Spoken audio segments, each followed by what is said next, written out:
Subscribe now and press the bell icon. Never miss an update. Hello everyone, स्वागत है आपका मेरे YouTube channel commerce वाले में। और आज मैं आपसे डिस्कस करने वाला हूं बहुत ही इंपॉर्टेंट टॉपिक के बारे में, और वो है मिनिस्ट्री ऑफ एमएसएमई, जिसको हम उद्योग आधार बोलते थे। व्हाट यू मीन बोलते थे मीन्स अभी हम उसको उद्योग आधार नहीं बोल सकते। क्यों नहीं बोल सकते? क्योंकि वो चेंज हो चुका है। तो आज मैं आपको बताने वाला हूँ एमएसएमई के बारे में, जो कि बहुत सारे चेंजेस हुए हैं। बहुत सारे चेंजेस हुए हैं और उसके लिए नोटिफिकेशन आया हुआ है, और वो नोटिफिकेशन मैं आपसे पूरा डिस्कस करने वाला हूँ यहाँ पे। क्योंकि जो पर्सन रजिस्टर्ड हैं ऑलरेडी, उनको वापस से रजिस्ट्रेशन करना पड़ेगा, और जो पर्सन फॉल करते हैं उस लिमिट में, उनको भी रजिस्ट्रेशन करना पड़ेगा। तो सारी चीज़ें मैं आपसे डिस्कस करने वाला हूं। तो वीडियो स्टार्ट करने से पहले अगर आपने चैनल को सब्सक्राइब नहीं किया है तो सब्सक्राइब कीजिए और बेल आइकन को प्रेस कीजिए, ताकि मेरे जो भी लेटेस्ट वीडियोस रहेंगे उसको नोटिफिकेशंस आपको मिल जाएंगे। तो जैसा कि आप स्क्रीन पे देख रहे हैं, ministry of micro small and medium enterprises, जिसका नोटिफिकेशन आया है 26 जून 2020 को। इन्होंने नोटिफाई किया है certain criteria for classifying the enterprises को क्लासिफाई करने के लिए कुछ क्राइटेरिया नोटिफाई है इन्होंने, और उन्हें फॉर्म्स और प्रोसीजर भी स्पेसिफाई किया है, आपको फॉर्म कैसे फिल करना है। और अब जैसा कि मैंने बताया कि अभी उद्योग आधार रजिस्ट्रेशन सर्टिफिकेट नहीं होता है, या फिर उद्योग आधार रजिस्ट्रेशन नहीं होगा, अभी उसको बोलेंगे उद्यम रजिस्ट्रेशन, और ये इफेक्ट में आएगा 1 जुलाई 2020। आई होप ये आपको समझा होगा। अभी हम क्लासिफिकेशन देख सकते हैं, इंटरप्राइजेस को क्लासिफाई कैसे किया हुआ है। क्लासिफिकेशन किस बेसिस पे है? तो micro enterprises, small and medium. हम कैसे डिसाइड करेंगे कि माइक्रो है, स्मॉल है या मीडियम है? तो यहाँ पे दो चीज़ें हैं जो डिसाइड करती हैं। पहला, इन्वेस्टमेंट्स एंड टर्नओवर। इसके बेसिस पे हम डिसाइड करेंगे कि माइक्रो है, स्मॉल है या मीडियम है इंटरप्राइजेस। तो पहला, जिनका investments in plant and machinery या फिर इक्विपमेंट 1 करोड़ से अधिक नहीं है और टर्नओवर 5 करोड़ से अधिक नहीं है, वो माइक्रो इंटरप्राइजेस कहलाएंगे। स्मॉल इंटरप्राइजेस, जिनका investment in plant and machinery या फिर इक्विपमेंट 10 करोड़ से अधिक नहीं है और टर्नओवर 50 करोड़ से अधिक नहीं है, वो स्मॉल इंटरप्राइजेस कहलाएंगे। मीडियम इंटरप्राइजेस, वो इंटरप्राइजेस जिनका investment in plant and machinery और इक्विपमेंट 50 करोड़ रुपीज से अधिक नहीं है और टर्नओवर 250 करोड़ से अधिक नहीं है, वो मीडियम इंटरप्राइजेस कहलाएंगे। तो अभी अगर आपको रजिस्ट्रेशन करना है तो कैसे रजिस्ट्रेशन कर सकते हैं? Becoming a micro small and medium enterprises. तो यहाँ आप देख सकते हैं कि अगर कोई इंसान चाहता है कि वो रजिस्ट्रेशन करे micro small and medium enterprises में, तो उसको फाइल करना पड़ेगा उद्यम रजिस्ट्रेशन, वो भी ऑनलाइन, जो कि उद्यम रजिस्ट्रेशन पोर्टल पे उसको मिलेगा। सिर्फ सेल्फ डिक्लेरेशन से वो रजिस्ट्रेशन कर सकता है। कोई भी रिक्वायरमेंट नहीं है डॉक्यूमेंट अपलोड करने की, पेपर्स या फिर सर्टिफिकेट या फिर कोई भी प्रूफ की रिक्वायरमेंट नहीं है। That means fully paperless process है। जैसे ही आप रजिस्ट्रेशन कर लेंगे, आपको असाइन किया जाएगा परमानेंट आइडेंटिफिकेशन नंबर, जिसको कहते हैं उद्यम रजिस्ट्रेशन नंबर। आपको उद्यम रजिस्ट्रेशन सर्टिफिकेट भी मिल जाएगा जैसे ही आप कंप्लीट करेंगे आपका रजिस्ट्रेशन प्रोसेस। तो अभी हम देखते हैं composite criteria of investment and turnover. तो जैसा कि मैंने आपको बताया कि अभी इन्वेस्टमेंट और टर्नओवर दोनों देखा जाएगा क्लासिफिकेशन के लिए। दैट मीन्स ये कंपोजिट है। फिर नेक्स्ट क्या कह रहा है कि अगर आप सीलिंग लिमिट क्रॉस करते हैं, then it will be cease to exist in that category and be placed in the next higher category. अगर आप सीलिंग लिमिट क्रॉस करते हैं तो आपको हायर कैटेगरी में प्लेस कर दिया जाएगा। No enterprises shall be placed in the lower category unless it goes below the ceiling limit. अगर आप सीलिंग लिमिट के नीचे जाएंगे तो आपको लोअर कैटेगरी में प्लेस कर दिया जाएगा। नेक्स्ट है all units with GST listed against the same pan number. जैसा कि आपको पता होगा, एक पैन नंबर से बहुत सारे जीएसटी रजिस्ट्रेशन लोग लेकर रखते हैं।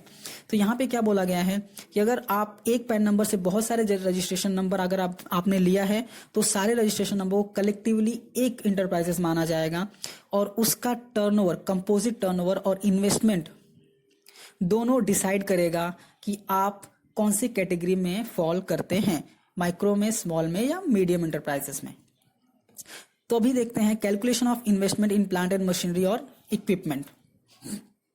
उसका अभी हम देखते हैं इन्वेस्टमेंट हम कैलकुलेशन कैसे करेंगे। The calculation of investment in plant and machinery और equipment will be linked to the income tax return of the previous year filed under the income tax act. That means previous year में आपने जो income tax का return file किया है, उस return में balance sheet में आपने इन्वेस्टमेंट दिखाया होगा इन plant and machinery of equipment, वो अमाउंट आपको यहाँ पर इंसर्ट करना है वाइल रजिस्ट्रेशन ऑफ।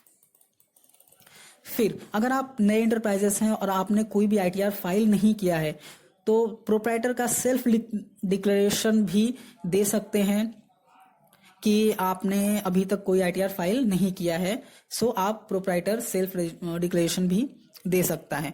और such relaxation shall end after the 31st March of the financial year in which it file its first ITR. और ये रिलैक्सेशन 31 मार्च तक ही रहेगा, उसके बाद आप आईटीआर फाइल करेंगे तो आपको ये इन्वेस्टमेंट्स का अमाउंट आपको अपडेट करने पड़ेंगे।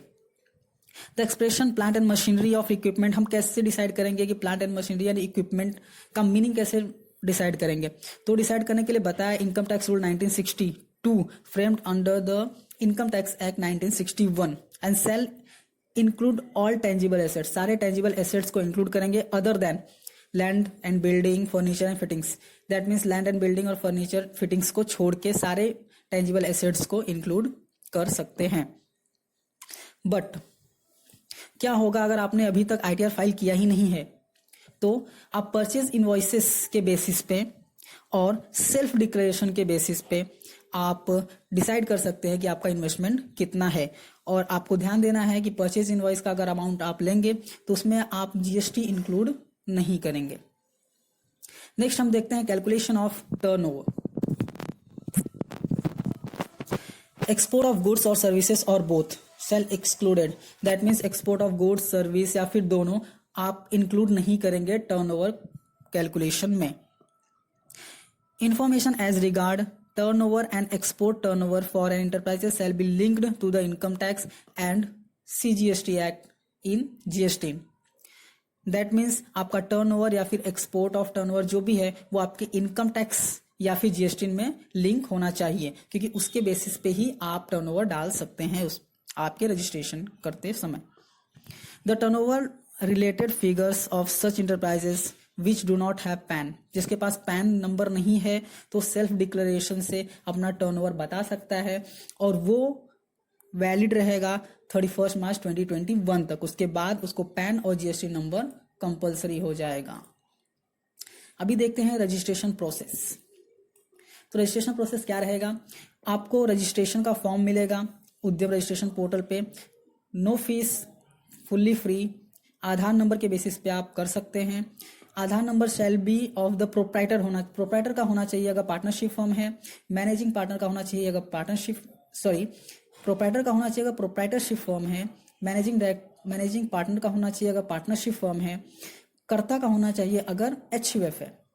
इन case of company, LLP, cooperative society, trust, the organization या फिर तो उस जो स्टैट्यूटरी या फिर ऑथराइज सिग्नेटरी रहेगा वो प्रोवाइड करेगा GST number, pan along with its Aadhaar number. Next point क्या बोलता है, नो इंटरप्राइजेस शैल फाइल मोर देन वन उद्यम रजिस्ट्रेशन। दैट मीन्स आपके कितने भी नंबर ऑफ एक्टिविटीज होने दो, मैन्युफैक्चरिंग होने दो या फिर सर्विसेज होने दो या फिर दोनों होने दो, आप सिर्फ एक ही उद्यम रजिस्ट्रेशन करेंगे। आप आपके एक्टिविटीज अलग अलग डाल सकते हैं, बट अगर आपने इंटेंशनली मिस रिप्रेजेंट किया है तो आपको पेनल्टी पे करना पड़ सकता है जो स्पेसिफाइड है under section 27 of the act. तो नेक्स्ट है रजिस्ट्रेशन ऑफ एग्जिस्टिंग इंटरप्राइजेस। तो यहाँ पे क्या बोल रहा है, all existing enterprises registered under EM part 2 और यूएएम। दैट मीन्स अगर आप ऑलरेडी रजिस्टर्ड हैं ईएम पार्ट 2 या फिर यूएएम में तो आपको अगेन रजिस्ट्रेशन करना पड़ेगा, जो कि उद्यम रजिस्ट्रेशन उसके पोर्टल पे वापस से रजिस्ट्रेशन करना पड़ेगा ऑन और after first day of July को या फिर उसके बाद आपको वापस से रजिस्ट्रेशन करना पड़ेगा। All enterprises registered till 30th June 2020 shall be reclassified in accordance with this notification. Next है existing enterprises registered prior to 30th June 2020 जो भी एग्जिस्टिंग इंटरप्राइजेस है जो कि 30 जून 2020 के पहले रजिस्टर्ड हैं shall continue to be valid only for the period up to 31 March 2021। That means वो 31 मार्च 2021 तक ही वैलिड हैं, उसके बाद उनको वापस रजिस्ट्रेशन करना पड़ेगा।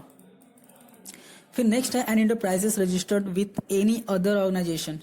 कोई भी इंटरप्राइजेस है जो किसी और ऑर्गेनाइजेशन से रजिस्टर्ड है एमएसएमई में, उसको वापस से खुद से रजिस्ट्रेशन करना पड़ेगा, उद्यम रजिस्ट्रेशन वापस से उसको लेना पड़ेगा। अभी क्या है, अब नेक्स्ट क्या है, updating of information and transition period in classification.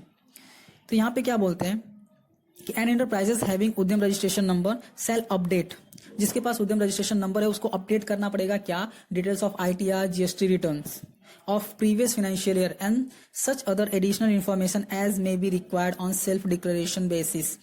that means जो ऑलरेडी रजिस्टर्ड है उसको आईटीआर की डिटेल्स, जीएसटी रिटर्न्स की डिटेल्स या फिर और जो भी अदर डिटेल्स रहेंगे जो भी रिक्वायर्ड रहेंगे वो सेल्फ डिक्लेरेशन के बेसिस पे उनको अपडेट करना पड़ेगा। अगर फेल होते हैं अपडेट करने के लिए तो सस्पेंशन के लिए लायबल हो जाते हैं। दैट मीन्स उनका रजिस्ट्रेशन सस्पेंड हो सकता है। Based on the information furnished or gathered from government source including ITR, GST return, the classification of enterprises will be updated। That means जैसे ही आप ITR का डिटेल्स अपडेट करेंगे, GST रिटर्न्स की detail update करेंगे, वो गवर्नमेंट उसको identify करेगी कि आप किस कैटेगरी में आते हैं, उसके बेसिस पे कैटेगरी आपका चेंज हो जाएगा और इंटरप्राइजेस को अपडेट कर दिया जाएगा। इन case of graduation, that means from lower to a higher category, sliding down to lower category, that means lower से higher category में जाना है या फिर आपको lower category में आना है, तो जो भी स्टेटस रहेगा उसका कम्युनिकेशन आपको भेज दिया जाएगा कि आपका स्टेटस चेंज कर दिया गया है एज पर जीएसटी रिटर्न या फिर ITR. In case of an upward change in terms of investment in plant and machinery और इक्विपमेंट और टर्नओवर और both and consequent reclassification, and enterprises will maintain its prevailing status till expiry of 1 year from the close of the year of registration। अगर कोई upward changes है तो enterprises maintain करेगी same status till the expiry of 1 year from the close of the year of registration। I hope आपको समझ गया होगा। Sixth क्या बोलता है कि अगर रिवर्स ग्रेजुएशन है तो आपको एक बेनिफिट दिया जाता है कि आपको एक बेनिफिट दिया जाता है कि आप चेंज कर सकते हैं status only with effect from 1 April of the financial year following the year in such changes took place. जिस ईयर में चेंजेस हुआ है वो ईयर कंप्लीट होने के बाद, दैट मीन्स वो फाइनेंशियल ईयर कंप्लीट होने के बाद नेक्स्ट डे, दैट मीन्स 1 अप्रैल को आप उसका स्टेटस चेंज कर सकते हैं।